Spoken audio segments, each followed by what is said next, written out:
অনেকদিন পরেই দেখো কেনাকাটা করেছি। কি কি কেনাকাটা করেছি চলো তোমাদেরকে। দামের শাড়িতে আমি 3টে শাড়ি কিনি, এরকম ধরনের আমি মানুষ আর কি বলতে পারো।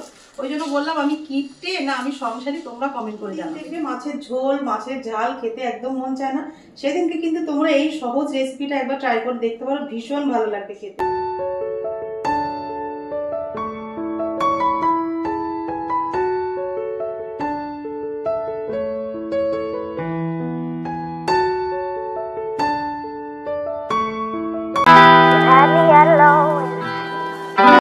Hello everyone, good evening. আজকে হচ্ছে শুক্রবার, ঘড়ি কাটাতে বাজে এখন 8টা। তো এসেছিলাম বাঘাযতীনে দুজনে একটু ঘুরু করতে। তা দেবনাথবাবুই মনে করিয়ে দিল যে তুমি কি কিনবে বলেছিলে, চলো আজকেই কেনাকাটাগুলো করে নিই। তা দেবনাথবাবুর কথা আমি ফেলি কী করে বলো তো, ওই জন্য চলে এসেছি যাদবপুরে পাল রেডিমেড সেন্টারে। তা যা যা কেনাকাটা করব না করব সবটাই তোমাদের কালকের ব্লগের সাথে শেয়ার করে দেবো। চলো কালকে গিয়ে তোমাদের সাথে আবার কথা হচ্ছে। অনেকদিন পরেই দেখো কেনাকাটা করেছি। তা কি কি কেনাকাটা করেছি চলো তোমাদেরকে একবার দেখিয়ে দিই। Hello everyone, good morning. তোমরা সবাই কেমন আছো? আশা করি খুব ভালো আছো, সুস্থ আছো। আমরাও ভালো আছি। দেবনাথ ফ্যামিলিতে তোমাদের আরেকবার স্বাগত। আজকে হচ্ছে শনিবার আর ঘড়ি কাটাতে বাজে এখন 10টা। তো এখন থেকে এই ব্লগটা শুরু করলাম আর তোমাদের সাথে নিয়ে সঙ্গে নিয়ে। কালকে একটু বিকালবেলা কেনাকাটা করতে গেছিলাম, কালকে একটুখানি ভিডিও শ্যুট করে রেখেছি, ভাবলাম তোমাদের সাথে আজকে শেয়ার করে। সারাদিন কোনো ব্লগ শ্যুট করতে পারিনি। আর কালকে ইন্টারনেটে একটু সমস্যা হচ্ছিল জানো তো, ওয়াইফাইটা শেষ হয়ে গেছে। এবার ওদেরকে সকালবেলা বলে দিয়েছি, ওরা সেই 2টোর পরে গিয়ে ওয়াইফাইটা মানে কানেক্ট করলো, তারপরে গিয়ে ভিডিও আপলোড করতে কালকে 3টে বেজে গেছে। 2টোর সময় আপলোড করি, 3টে বেজে গেছিলো তারপরে। তা চলো আমি কি কি কেনাকাটা করেছি আর অনেকদিন পরেই কেনাকাটা করি। আমাদের মধ্যে এক বোন বারে বারে কমেন্ট করে জিজ্ঞেস করছে, দিদিভাই তুমি রাতেবেলা স্প্রে করতে দেখেছি, তোমাকে কি মানে স্প্রে করতে দেখেছি। এই দেখো রোজমেরি ওয়াটার, এটা মানে কিছুদিন হয়েছে নিয়েছি, এখনো শেষ হয়নি। দেখো একটুখানি আছে। এটা কিন্তু হেয়ার গ্রোথ করতে ভীষণভাবে ভালোভাবে সাহায্য করে আর কি। মানে ছোটো ছোটো মানে বেবি হেয়ারগুলো মানে খুব সুন্দরভাবে হয়। তোমরা দেখতে পাচ্ছ অনেকটা হেয়ার আমার গ্রোথ করেছে, মানে এটা পুরোটা নেওয়া হয়নি এখনো। এটা প্রত্যেকদিন রাতে শোয়ার আগে একটু মাথায় মানে স্প্রে করবে, করার পরে স্ক্যাল্পে ভালো করে হালকা করে একটু মাসাজ করে নেবে, নিয়েই তারপরে শুয়ে পড়বে। এমনি প্রত্যেকদিন দেবে। মাথায় সকালবেলা উঠে শ্যাম্পু করার কোনো দরকার নেই, এটা মাথায় থাকলে কোনো অসুবিধা নেই। এই রোজমেরি ওয়াটারটাই দিয়ে। আর আমি কি কেনাকাটা করেছি সেটা তোমাদেরকে একবার দেখিয়েছি। এই দেখো অনেকগুলো লেগিংস কিনেছি, 4টে লেগিংস কিনেছি জানো তো। কালোটা আমি পরে ফেলেছি, কালকে একটু যোগায় গেছিলাম, তাই জন্য কালকে কালোটা পরে নিয়েছি। আর এই দেখো 3খানা কালার আমি নিয়েছি, রানী কালার, লাল, হলুদ। লেগিংসটা বড্ড লাগে জানো তো মেয়েদের, ঠান্ডার সময় বাড়িতে পড়তে হয়, মাঝে মাঝে এখানে সেখানে যেতে হয়। আর দেখো নিজের জন্য একটা কুর্তি নিয়ে চলে এসেছি। কিনতে গেছিলাম বেড কাভার, কিনে নিয়ে চলে এসেছি নিজের জন্য কুর্তি। আর এই বেডশিটটা নিয়েছি। আর বাবুর জন্য 2খানা বাড়িতে পরা 2টো হাফ প্যান্ট। আর এই লেগিংসগুলোর দামগুলো তোমাদেরকে একবার বলে দিই। লেগিংসগুলোর দাম কিন্তু খুব একটা দামি নিইনি, আমি লাক্সারি ব্যবহার করি। কিন্তু এই দোকানে গিয়ে দাদা বললো, আমি সেই বলেছিলাম যে স্টেশন রোডে, যাদবপুর স্টেশন রোডে এই দেখো পাল রেডিমেড সেন্টার বলে একটা দোকান আছে, ভীষণ ভালো দোকান। সব রকম দামের তুমি জিনিস ওখানে পেয়ে যাবে, সব শ্রেণীর মানুষ ওখানে গিয়ে কেনাকাটা করতে পারবে, সেরকমই জিনিসপত্র থাকে। তো এই দাদা বললো যে এই লেগিংসটা নিয়ে যাও, এটা খুব ভালো, এগুলো 150 টাকা করে নিতে জানো। আর লাক্সের যেটা রয়েছে সেটা আমি মানে এতদিন লাক্সেরটাই ব্যবহার করে গেছিলাম, সেটা হচ্ছে প্রায় 300 কাছাকাছি, মানে 280, 90 এরকমই দাম। কিন্তু দাদা বললো 150 টাকা করে লেগিংসগুলো নিয়ে যাও, রাফ ইউজের জন্য ভীষণ ভালো, তোমরা এক জায়গায় পুরো যেতে পারবে, একেবারে খারাপ না। আমি তো একটা ইউজ করলাম কালকে। তাহলে দেবনাথবাবু বলছে তুমি যেটা নাও সেটাই নাও, যে না 150 টাকা করে 4টে হয়ে যাবে সেই পয়সার মধ্যে। আমি যেন 4টে নিয়েছি। আমি একটু এরকম জানো তো, কিপটে বলবে না সংসারী বলবে জানি না, তোমরা কমেন্ট করে জানাবে যে আমি কিপটে না সংসারী। আর এই দেখো কুর্তিটা নিয়েছি, কুর্তিটার কালারটা দেখেই আমার পছন্দ হয়ে গেছে জানো তো। আর এই কালারটা খুব ফেভারিট কালার আমার, পার্পেল। কেমন লাগছে কমেন্ট করে জানিও। দামটা শুনে তো তোমরা একদম অবাকই হয়ে যাবে। এই কুর্তিটার দাম কত হতে পারে অবশ্যই তোমরা কমেন্ট করে জানাও। দামটা শুনলে তোমরা একদম অবাকই হয়ে যাবে, সত্যি বলছি, এত সুন্দর। আর পরে দেখেছি এত দারুণ একটা ফিটিংস হচ্ছে না। তোমাদের কাল মানে যেদিনকে নিয়েছিলাম দেবনাথবাবু বলছে দেখো আগে ফিটিংস হয় কিনা, আরো 2টো নিয়ে আসবো, মানে এটা হয়ে গেলে তারপরে নিয়ে আসবো। কিন্তু এটা পরে দেখেছি দারুণ ফিটিংস হয়েছে, আমি আরো 2টো নিয়ে আসবো। আর হাতায় কিন্তু দেখো এরকম ডিজাইন করা রয়েছে। স্টেশন রোডে যেতে গিয়ে একদম সামনেই করেছে একটা কাউন্টার, ওই কাউন্টারে দারুণ দারুণ কালেকশন। এই আর নিয়েছি দেখো এরকম একটা বেড কাভার সেট আর কি। স্যামের জন্য তো আমার পাকতেই ভয় লাগে জানো তো। একটা এরকম কোল বালিশের কভার আছে, বড় আছে বেশ। বেডশিট কিনলে না ভীষণ ভালো লাগে, আমার বেডশিট কিনতে খুব ভালো লাগে। আর এই যে দুটো এরকম পিলো কভার আছে, এটা কিন্তু ডবল বেডের, জানো এইরকম বড় বেডের মানে বেডশিট না নিলে আমার বেডে হয় না একদম। মিশো থেকে যেটা নিয়েছি সেটা খুব মানে অনেকটাই ছোট হয়ে গেছে, অত ছোট আমাদের বেডে হবে না, 6-7-এরও বেশি বড় তো আমাদের বেডটা, ওই জন্য হয় না জানো তো। এই চাদরগুলো কিনলে বেশ ভালো হয় ডবল বেডের। কেমন লাগলো চাদরের প্রিন্টটা অবশ্যই কিন্তু কমেন্ট করে জানাবেন। এই ধরনের প্রিন্ট এর আগে কখনো নেওয়া হয়নি, তো নতুন নতুন নিতে বেশ ভালো লাগে পাচ্ছে। এই কেনাকাটা হয়েছে। আর ছেলের জন্য দুটো হাফ প্যান্ট নিয়েছি বললাম, আর এই দেখো কিছু নিজের জিনিসপত্র নিয়েছি। এই যে লরিয়ালের শ্যাম্পু, কন্ডিশনার, আর নিয়েছি এটা গিরিসারি। এটা একটু আমার কাজে লাগবে, এটা দিয়ে আমি কি বানাবো সেটা সবটাই তোমাদের সাথে শেয়ার করব। এটা না 1 লিটারের, জানো তো বড়টা নিলে না একটুখানি ডিসকাউন্ট পাওয়া যায়, ওই জন্য বড়টাই একবারে নিচে, বড়টা নিলে একটু লাভও হয়। এই 1 লিটারে একটা লরিয়ালের শ্যাম্পু আর হচ্ছে একটা কন্ডিশনার, ব্যাস এই কেনাকাটা করেছি। অনেকদিন পরে কেনাকাটা করেছি একটু। এইবার ডিসেম্বর জানুয়ারিটা আমাদের জন্য যে কিরকম গেল সত্যি বলে বোঝাতে পারবো না। অনেক জায়গা প্রোগ্রাম করেছিলাম ঘুরতে যাওয়ার, কিন্তু হয়নি, শ্বশুরের নিয়ে খুব ব্যস্ত ছিলাম। দেখতেই পেলে জানুয়ারি ডিসেম্বর কাজ জানাবে, শুধু একটুখানি এখানে গেছিলাম, ব্যাস এই ঘোরাঘাটা হয়েছে। আর সেরকমভাবে কোনোদিন ঘুরতেই গেলাম না ডিসেম্বর জানুয়ারিটা। আগে মানুষের জীবন, তাই না বলো? সে সুস্থ থাকবে, ভালো থাকবে, আমাদের বাবা মা মাথার উপরে থাকবে, এর থেকে বড় আর কিছু হতে পারে না। আবার সামনের বছর ঘুরে আসবে, 2026 আসবে, 27 আসবে, তখন ঘুরতে যদি ভাগ্যে থাকে তাহলে নিশ্চয়ই যাবো, কিন্তু আগে বাবা মা, তাই না বলো? তো চলো এই কেনাকাটা করছি, এবার রান্নাবান্না করবো, সবটাই তোমাদের সাথে শেয়ার করবো। তো চলো ব্লগটা দেখতে থাকো, স্কিপ না করে, আশা করছি তোমাদের ভালোই লাগবে। আর জিনিসপত্রগুলো কেমন লাগলো কমেন্ট করে কিন্তু জানাবে। একসময় শাড়ির ভীষণ কষ্ট পেয়েছি, তো ওই জন্য যতটা পারেও আমাকে কিন্তু দামি শাড়ি দেওয়ার চেষ্টা করে, কিন্তু আমি একটু কিপটে, জানো তো, মানে একটা দামের শাড়িতে আমি 3টে শাড়ি কিনি, এরকম ধরনের আমি মানুষ আর কি বলতে পারো। ওই জন্য বললাম আমি কিপটে না আমি সংসারী, তোমরা কমেন্ট করে জানাবে। চলো এগুলো সব গুছিয়ে রেখে দিই।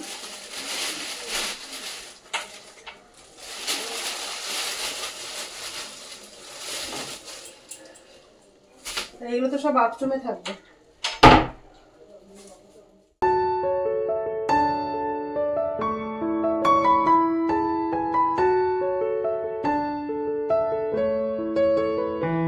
বাথরুমের মধ্যে সব রেখেছি, ওপরে সব লিকুইড থাকে, যেগুলো কাঁচা, তারপর ঘর মোছার নিমাইল এসবই থাকে। আর এখানে সব শ্যাম্পু, তেল, মানে ফেস ওয়াশ, বডি অয়েল সব কিছু এখানে থাকে।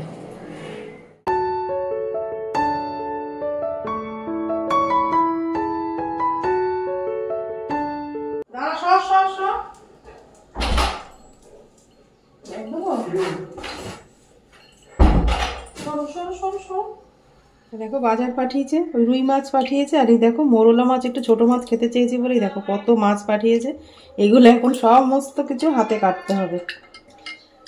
শুধু এই যে অনেক সময় কেটে দেয়, কিন্তু আজকে বাজারে লোক পেলো না বলছে কাটার জন্য, শুধু পেটটা চেপে ফেলে দেয়। ঠান্ডার সময় ভালো লাগে কারো এইসব জলের মধ্যে হাত দিয়ে ছোট মাছ কাটতে, হাত দিয়েই আজকে মাছ কেটে ফেলছি। দেখো কি কি বাজার পাঠিয়েছে তোমাদেরকে একবার দেখিয়ে দিই। সয়াবিন পাঠিয়েছে 2 ধরনের, একটু ছোট একটু বড় সাইজের, আমি আনতে বলেছি সেই রকমই এনেছে। আর এই দেখো সব রকমের তেল নিয়ে এসে, সাদা তেলটা বেশি খাই না বলে সাদা তেল একটা নিয়ে এসেছি। আর এই যে সবই সর্ষের তেল আছে এখানে গণেশের। রয়েছে চাউমিন, নুডলস, তারপরে ম্যাগি, আটা ম্যাগি। এই দেখো আটা ম্যাগির সাথে একটা চামচ ফ্রি দিয়েছে, চামচটা তোমাদেরকে একটু বের করে দেখো। ম্যাগি খাওয়ারই চামচ একটা ফ্রি দিয়েছে, ভালো চামচটা দিয়েছে জানো, খুব সুন্দর কিন্তু চামচটা। এগুলো সব ওপরে যাবে। আর এখানে সবজির মধ্যে সবজি সবই রয়েছে, বেগুন পাঠিয়েছে, আর কড়াইশুঁটি, আর পেঁয়াজ কালি, আর ধনে পাতার মধ্যে দেখো 2 রকমের পাঠিয়েছে। এদিকে রুই মাছ পাঠিয়েছে, আর এদিকে হচ্ছে মোরলা। কিন্তু ভাত হয়ে গেছে, এই দেখো স্যামের জন্য তো তাড়াতাড়ি একটু ভাত করতে হয়, সকালে একটু বিস্কিট খাই তো, ওই জন্য তাড়াতাড়ি করে ভাতটা নামিয়ে নিয়েছি। এবার ওর চিকেনটা সেদ্ধ করে ওকে 12:30 1টার মধ্যে ভাত দিয়ে দেবো বাবু আসলে। তো চলো এগুলো একটু গুছিয়ে নিই, রান্নাঘরটা একটু ফাঁকা করে নিই, নাহলে রান্নাবান্না করতে খুব সমস্যা হবে।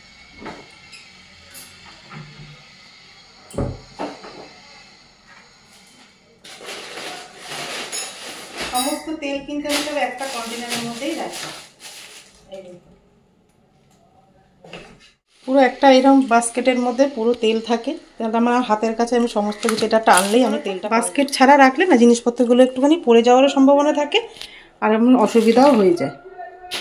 এটা ধরে নামালেই সব তেল পাওয়া যাবে হাতের কাছে। এইভাবে আমি বাস্কেটগুলো ভরে ভরে রেখে দিই।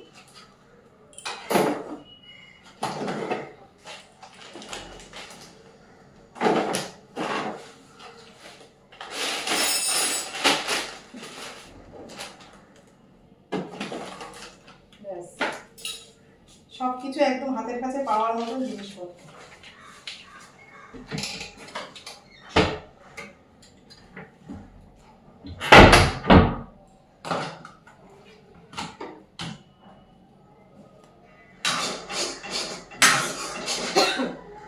তাড়াহুড়োতে নিজের জন্য ব্রেকফাস্ট সেরকম করে বানাতে পারিনি। ওই যে চটজলদি আমরা যেটা জানি ম্যাগি, একদম 2 মিনিটে ম্যাগি রেডি হয়ে গেছে। একটা ডিম ভাজা করে তার মধ্যে ম্যাগি দিয়ে নাড়াচাড়া করে অল্প করে জল দিয়ে দিয়েছি। কি করবো, খিদে পেয়েছে আর এখন কিছু করার সময়ও নেই। এটা আরেকটু হতে থাক। আর তার মধ্যে দেখো আমি সবকিছু সবজি কেটে নিচ্ছি। শীতের সবজি দিয়ে বানাবো এই রেসিপিটা, সেটাই তোমাদের সাথে আজকে শেয়ার করবো। আশা করছি রেসিপিটা তোমাদের ভালো লাগবে। সব সবজি না কাটার মধ্যে না অনেক সময় অনেক রান্না ডিপেন্ড করে, জানো তো। যে কোনো সবজি সেই কোনো তরকারির জন্য একদম পারফেক্ট না। এক একটা সবজি কাটা এক এক ধরনের রান্না। আমার বেশ কেটে বেশ পরিপাটি করে রান্না করতেও বেশ ভালো লাগে। মা সবজি কাটলে না বড্ড গজগজ করি আমি, জানো। মা বলে তোর কিছুতেই হবে না। যেখানে লম্বা সবজির প্রয়োজন সেখানে আমার মা কাটবে ছোট, বেঁকা, তেরা। আমার এগুলো পোষায় না। তাতে হয়তো কষ্টটা আমার একটু বেশি হবে, তাতে কোনো দুঃখ নেই, আমি কষ্ট করতে রাজি আছি, কিন্তু জিনিসটা পারফেক্ট হওয়া চাই। শুক্তো সবজি দেখবে অনেক সময় লম্বা লম্বা কাটবে, সেখানে আমার মা দেখবে বেঁকা তেরা কাটবে, ছোট কাটবে, ডুমু ডুমু করে কাটবে। যেখানে ডুমু ডুমু কাটান সেখানে মা কাটবে লম্বা লম্বা। ওই জন্য সবজি আমি সবসময় নিজের হাতেই কাটি।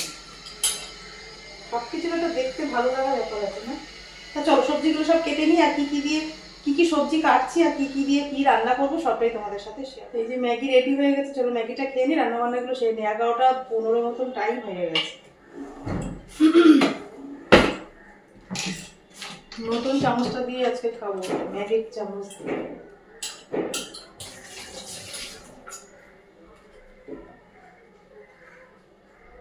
চটজলদি আমাদের কিছু খাবার খেতে গেলে ম্যাগিটাই কথা আগে মাথায় আসে।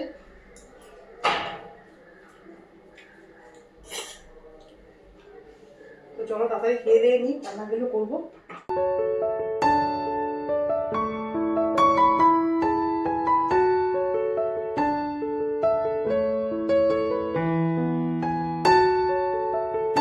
ছোট মাছ দিয়ে একটা দারুণ রেসিপি শেয়ার করবো। তা দেখো সব কিছু সবজি কিন্তু আমি একদম কেটে রেডি করে নিয়েছি। আর দেখতে থালাটা কত সুন্দর লাগছে বলো তো। জানি এখন কড়াইতে দিলে সবই একই হয়ে যাবে, কেউ কারোর সাথে আলাদা থাকবে না আর কি। সবই একসাথে ভালো লাগাটার ব্যাপার আছে, তাই না। এটা আমার ভীষণ ভালো লাগে, জানো তো। জানি কষ্ট হয়, কিন্তু আমার ভীষণ ভালো লাগে, কষ্টটাই আমার ভালো লাগে।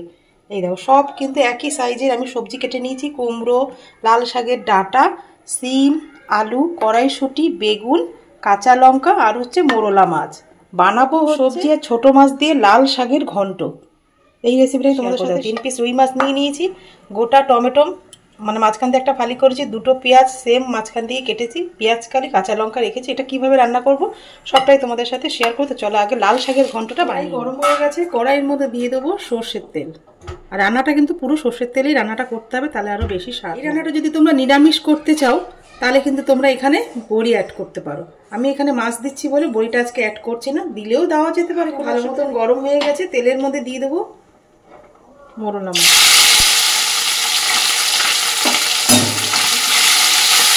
এটা একটু কড়া করে ভেজে নেবো। তো দেখো মাছগুলো কত সুন্দর উল্টানো যাচ্ছে। কড়াইটা ভালো মতন গরম করে নিলে না মাছ লেগে যাবে না। মাছগুলো একদম কড়া করে ভাজা হয়ে গেছে, এবার এগুলো তুলে নেব।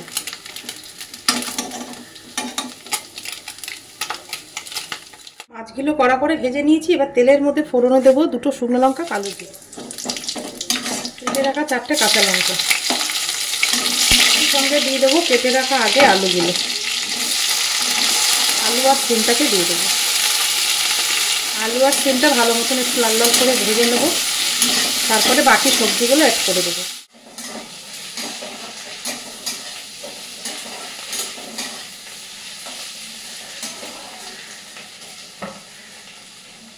আলু আর সিমটা ভালো মতন দেখো ভাজা হয়ে গেছে। এবার এক এক করে সব সবজিগুলো আমি মধ্যে দিয়ে দেবো। লাল শাকের ডাঁটাগুলো, বেগুন, কড়াইশুঁটি।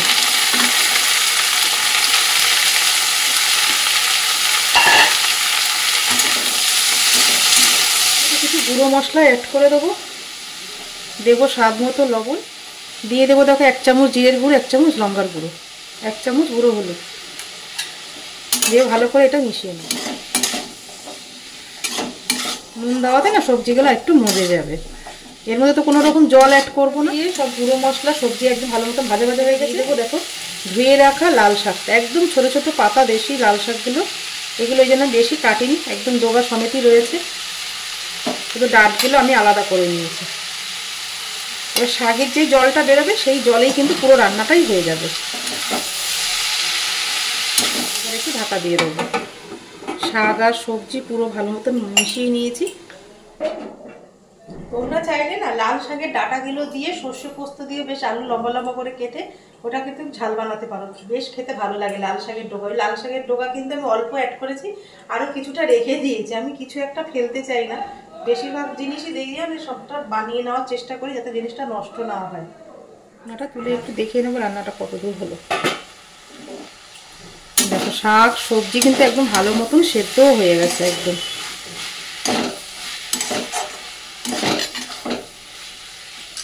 এবার ভেজে রাখা যে মোরলা মাছটা এবার এটা দিয়ে দেবো। এটা তোমরা কাকচি মাছ দিয়েও করতে পারো, বেশ ভালো লাগবে কিন্তু। কাকচি মাছ মোরলা মাছ দিয়ে অল্প একটু মিষ্টি দিয়ে দেবো।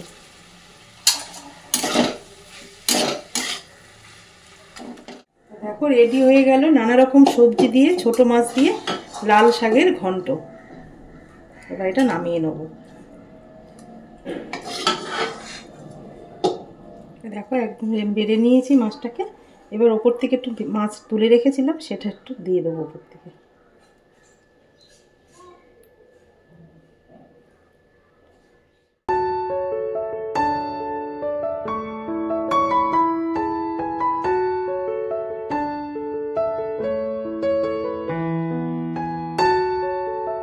রেসিপিটা তোমাদের কেমন লাগলো কমেন্ট করে কিন্তু জানিও। আর এই শীতে কিন্তু একবার হলেও লাল শাকের এই নানা রকম সবজি আর ছোটো মাছ দিয়ে ঘন্ট কিন্তু বানিয়ে খেয়ে দেখো, বেশ ভালো লাগবে খেতে।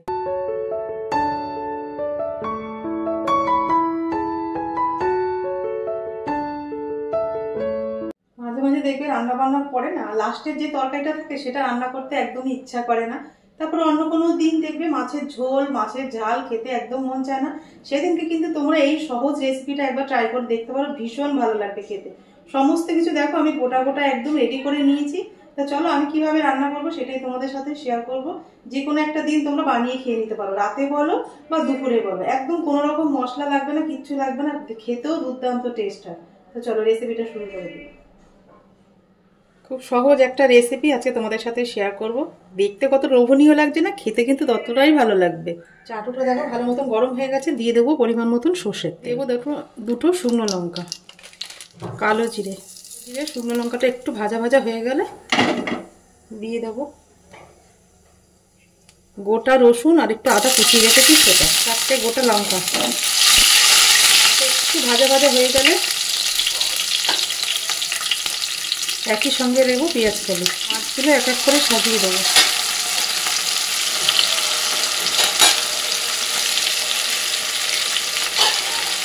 গোটা টমেটো দিয়ে দেবো,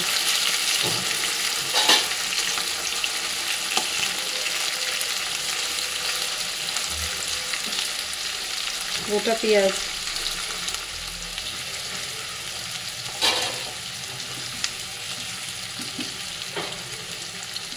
দেখো সব পেঁয়াজগুলো দিয়ে দিয়েছি। এবার এই যে এগুলো না একটু ওপর থেকে দিয়ে দেবো, তবে নিচেরগুলো ভালো মতন ভাজা ভাজা হয়ে যাবে। ভাজা ভাজা হয়ে গেলে উল্টে দেবো। তারপরে দেবো একটা মশলা, দেখো জলে একটা মশলা রেডি করে রেখেছি, হলুদ নুন লঙ্কার গুঁড়ো, তারপর একটু কালার লঙ্কার গুঁড়ো আর জিরের গুঁড়ো দিয়ে জলের মধ্যে ভালো মতো রেডি করে রেখেছি। এটা পরে দেবো, এখন লাগবে না এটা, আর একটু ঢেকে দেবো। দেখো ওপিঠটা একটু উল্টে দেবো। আর এই ধরনের মাছ রান্না করতে গেলে বা এই ধরনের মানে সব কিছু দিয়ে তাহলে কড়াইটা না একটুখানি এরকম ননস্টিক একটু চওড়া দেখে নিয়ে নেবে।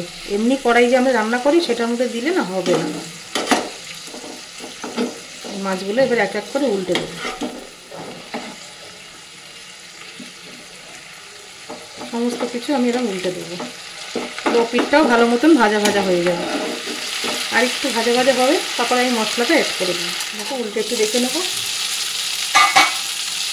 এবার যে জলে যে মশলাটা রেডি করে রেখেছি, বেশি মশলার প্রয়োজন পড়ে না, এতে এটা দিয়ে দেবো।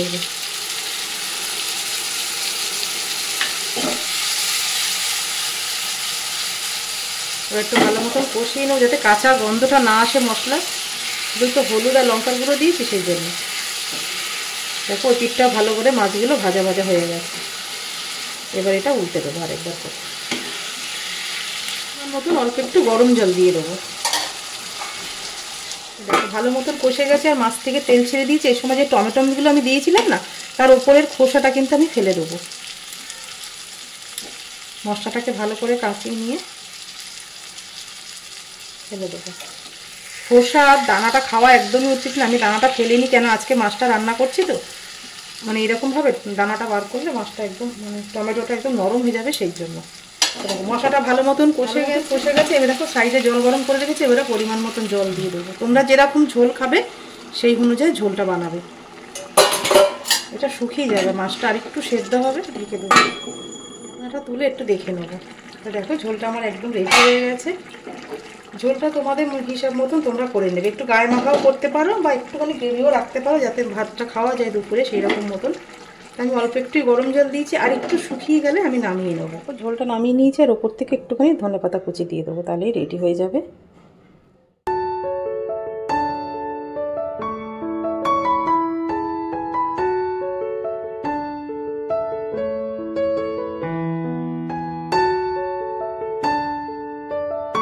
সব কিছু গোটা সবজি দিয়ে বানিয়ে ফেললাম রুই মাছের ঝোল। রেসিপিটা তোমাদের কেমন লাগলো কমেন্ট করে কিন্তু জানিও। দেখতে কি ভালো লাগছে না, খেতে কিন্তু ততটাই ভালো লাগবে। একবার কিন্তু বানিয়ে দেখতে পারো। এবারে দুপুরের মেনু তোমাদেরকে একবার দেখিয়ে দিই। নানা রকম শীতের সবজি দিয়ে, মোরলা মাছ দিয়ে লাল শাকের ঘন্ট, আর হচ্ছে গোটা সব সবজি মশলা দিয়ে রুই মাছের পাতলা ঝোল। ব্যাস এই দুটোই রান্না করেছি আজকে, আর বেশি কিছু রান্না করতে পারিনি। দুটো রেসিপি তোমাদের কেমন লাগলো কমেন্ট করে কিন্তু জানাও। রান্নাঘরটা পরিষ্কার করে নিয়ে খাওয়া দাওয়ার সময় তোমাদের সাথে পরে গিয়ে আবার কথা হচ্ছে।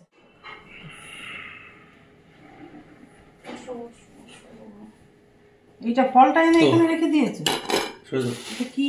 কত চাও না চুনো মাছ কত ভালো জানো খাওয়া। আরে বাবা কাকি মাছ নেই তোমার, দিতে পারে মোলা মাছ কাটার কেটে দেয় না শরীর বের করে। এটা খেয়ে দেখো, ভিড় তো প্রচুর, সেই জন্য নতুন রান্না করেছি। এটা লাল শাক দিয়ে, লাল শাকের ঘন্ট বানিয়েছি মোরলা মাছ দিয়ে। লাল শাক খেয়ে বলো। মোরলা মাছ তো দেখেই মনে হচ্ছে ভালো হবে। কি দিয়ে খাবে আবার? তুমি খাবে না?